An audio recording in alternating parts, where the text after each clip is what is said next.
आज आपण बघणार आहोत कोकणातील पारंपरिक एक पदार्थ, तो म्हणजे कैरीची कढी। याला कैरीची आमटी असं सुद्धा म्हणतात किंवा कैरीची कढी। यासाठी मी एक कैरी घेतलेली आहे। ही कैरी मी माझा जो कुकर लावते आहे या कुकर बरोबर शिजत ठेवणार आहे आणि शिजवून घेणार आहे। आणि हा नारळ फोडून नारळाचा रस काढून घेणार आहे। पहिल्यांदा हा कुकर मी इकडे लावते आणि नारळ फोडून घेते। हा नेहमीचा वरण भाताचा कुकर लावला, त्याच्याबरोबर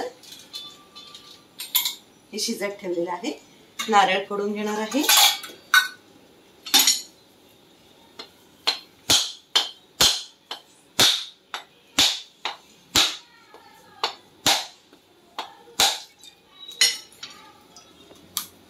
हे नारळाचं खोबरं खवून घेऊन याचं दूध काढून घेणार आणि कैरी शिजली की शिजलेल्या कैरीचा गर घेणार आहे। आता हा नारळ येथे खवून घेतलेला आहे, याचं दूध काढणार आहे। हे दूध काढण्यासाठी प्रथम थोडंसं पाणी कोमट करून घ्यायचं। साधारणपणे एका कैरीला एका नारळाचं खोबरं पुरेसं आहे। हे इथे आपल्या आवडीनुसार कमी जास्त आपण घेऊ शकतो। मी एका कैरीला एक नारळ घेते।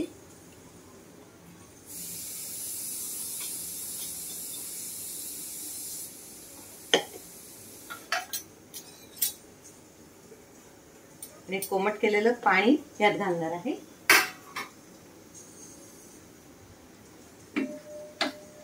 खूप गरम नाही करायचंय, कोमट करायचंय।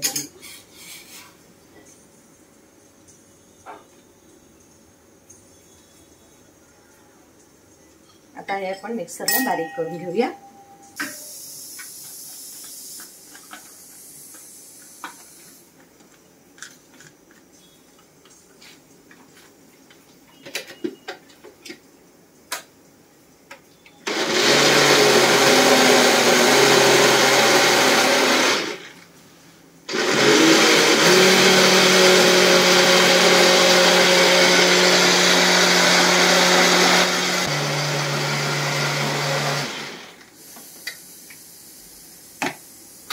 आता हे चाळणीनं गाळून घ्यायचं।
हे अजूनही एकदा पाहिजे तर मिक्सरला फिरवून याचं दूध आपण काढून घेऊ शकतो।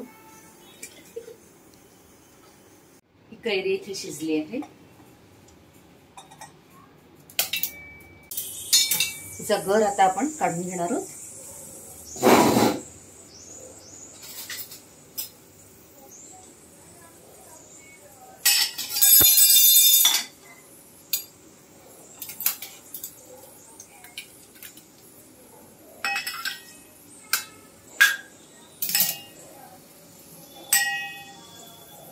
नुसती सालं काढून ही कैरी जी आहे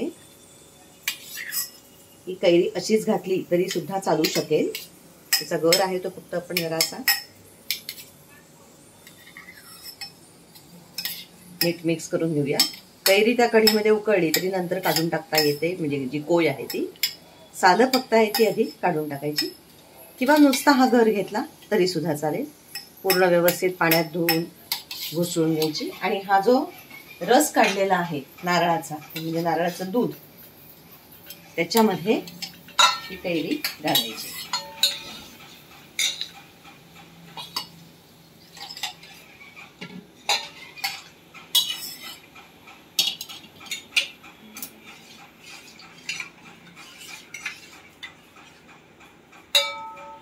नंतर यात थोडंसं बेसन घालायचंय. साधारणपणे 2 टेबलस्पून एवढं बेसन घेतलंय.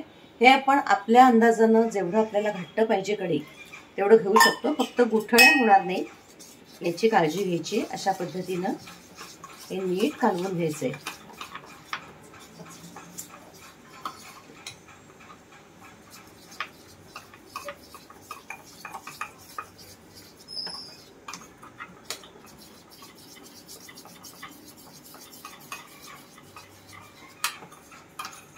आणि बेसन आपल्याला या मिक्स करायचं आहे.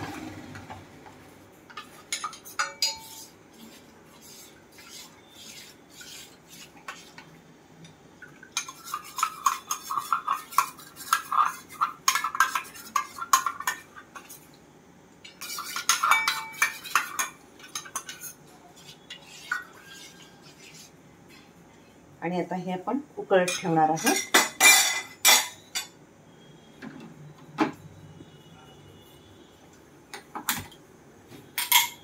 यात आता घालायचे मीठ आणि गूळ चवीनुसार घालायचे.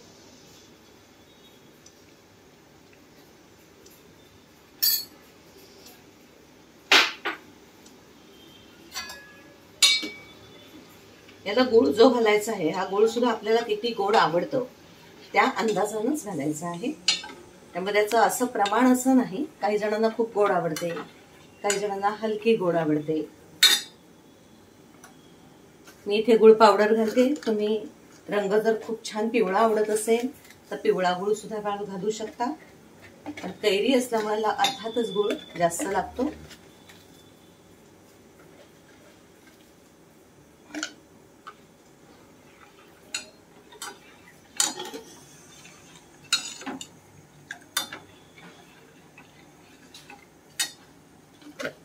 आणि आता आपण हे उकळताना इकडे आपण तयार करणार आहोत फोडणी. फोडणीसाठी मी इथे लोखंडाची कढई घेतली.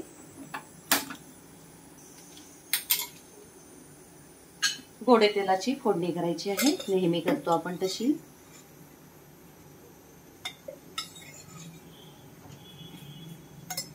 तेलाचं प्रमाण आपल्याला आवडेल तसं कमी जास्त केलं तरी चालेल. या फोडणीमध्ये महत्वाचं काय आहे तर पहिल्यांदा आपण यात मेथी तळून घेणार आहोत आणि फोडणी देणार आहोत ती सुक्या मिरच्यांची देणार आहोत.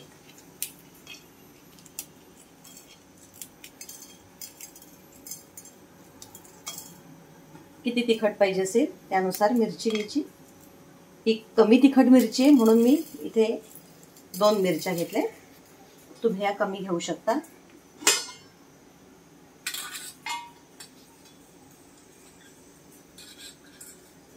मी मेथी तळून घेणार आहे. अजून तेल तापतंय पण आधी मेथी घातली तरी चालेल. आपल्याला रंग बदलायला लागला की लक्षात येतं.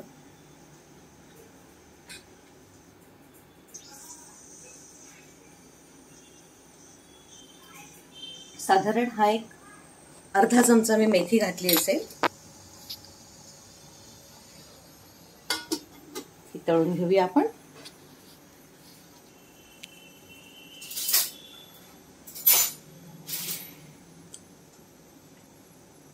ही तळून घेतलेली मेथी नंतर बारीक वाटून घ्यायची.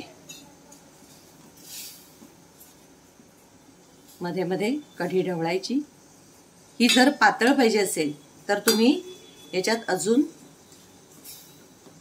पाणी घालू शकता. ही घट्ट झाली, थोडी पातळ पाहिजे.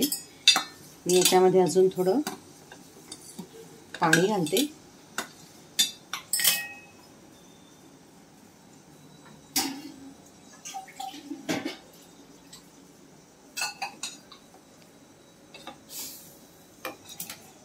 ही जी वर येते आहे ही कोय आहे. तोपर्यंत इकडे मेथी तळली गेलेली आहे. गॅस बंद करून मी मेथी काढून घेणार आहे. आणि बत्त्यामध्ये ही मेथी बारीक करून घेणार आहे.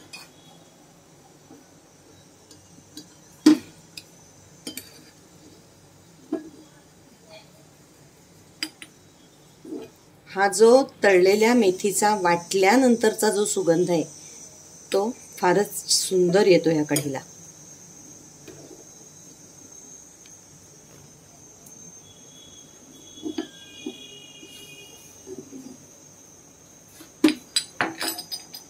आता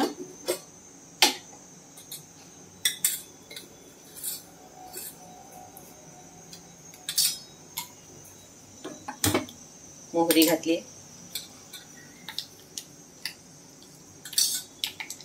तेल चांगलं तापलंय त्यामुळे मोहरी तडतडते.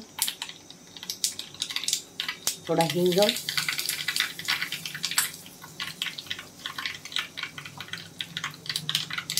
मिरची,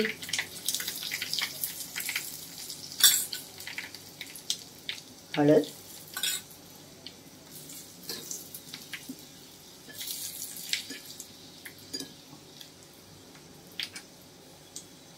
याची फोडणी देणार आहे मी.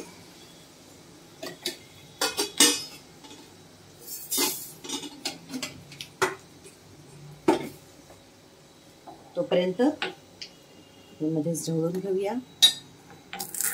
ही जी मेथी तळली आहे ही मेथी अशी खरडून घेतली.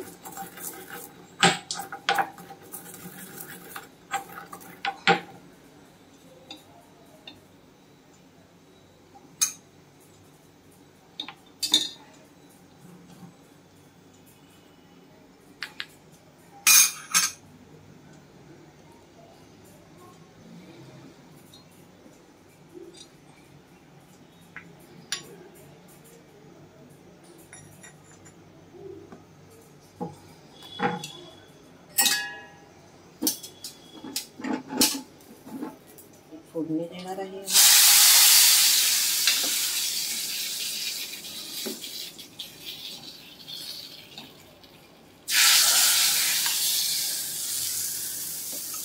कैरीची कढी तयार. याची चव बघून याच्यामध्ये गूळ पाहिजे का हे आपण ठरवू शकतो. चांगली उकळू द्यायची म्हणजे आत घातलेलं जे बेसन आहे ते चांगलं शिजेल. एकदम मस्त कढी तयार आहे. थँक्यू.